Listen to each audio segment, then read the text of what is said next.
UN security council meeting करना चाहता है, होना चाहिए, कोई हर्ज नहीं है।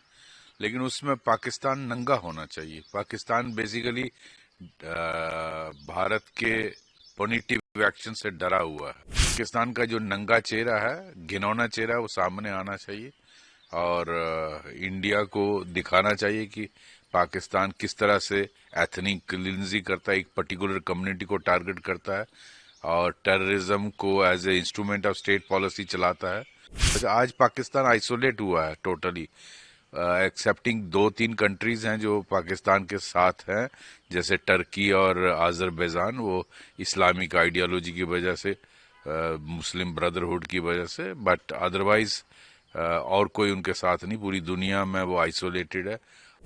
अगर आपको डाटा नहीं मिलता है कब फ्लड आ जाएगा और कब सूखा पड़ जाएगा, तो वही तो हो रहा है। एक दिन झेलम का वाटर छोड़ दिया था और 2 दिन पहले चेनाब का छोड़ दिया था, तो उसके तो सडनली जब फ्लड आ जाता है या सूखा पड़ रहा है। काउंसिल एक क्लोज डोर मीटिंग कर रहा है ऑन जो पहलगाम अटैक के बाद जो सिचुएशन बनी हुई है, किस तरह देखते हैं इसे? ठीक है, यूएन सिक्योरिटी काउंसिल मीटिंग करना चाहता है, होना चाहिए, कोई हर्ज नहीं है। लेकिन उसमें पाकिस्तान नंगा होना चाहिए। पाकिस्तान बेसिकली भारत के पॉजिटिव एक्शन से डरा हुआ है और दुनिया भर में कभी अमेरिका को रिक्वेस्ट करता है, कभी चाइना को, कभी दूसरों को। अब यूएन के पास गया। तो ठीक है, मीटिंग करें।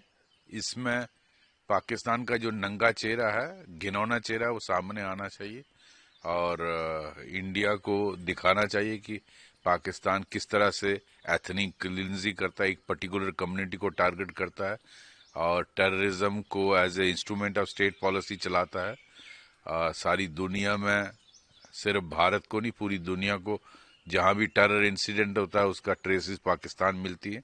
तो ये सब के सामने आना चाहिए और ये जो पाकिस्तान ने किया है इसका सारी दुनिया को पता चला। आज पाकिस्तान आइसोलेट हुआ है टोटली, एक्सेप्टिंग 2-3 कंट्रीज हैं जो पाकिस्तान के साथ हैं, जैसे टर्की और अजरबैजान। वो इस्लामिक आइडियोलॉजी की वजह से, मुस्लिम ब्रदरहुड की वजह से, बट अदरवाइज और कोई उनके साथ नहीं। पूरी दुनिया में वो आइसोलेटेड है क्योंकि टेररिज्म से सारे परेशान हैं। हाँ, चाइना उनके साथ खड़ा होता है बिकॉज चाइना का उसमें मकसद है।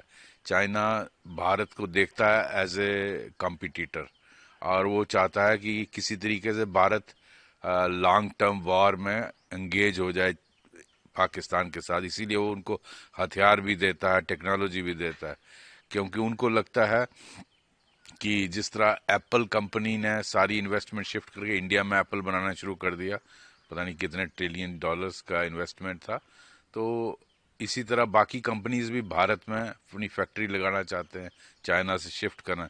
तो अगर हमारे यहाँ हालात डिस्टर्ब हो जाएं, वार हो जाए, तो उसको लगता है फिर इन्वेस्टमेंट नहीं आएगी, चाइना से शिफ्ट नहीं होगा।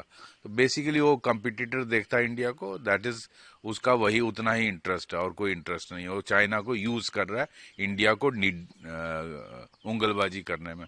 तो आई थिंक ठीक है, यूएन सिक्योरिटी काउंसिल मीटिंग करता है, करने दीजिए, कोई हर्ज नहीं, but we should put across our view point और एक्सपोज पाकिस्तान।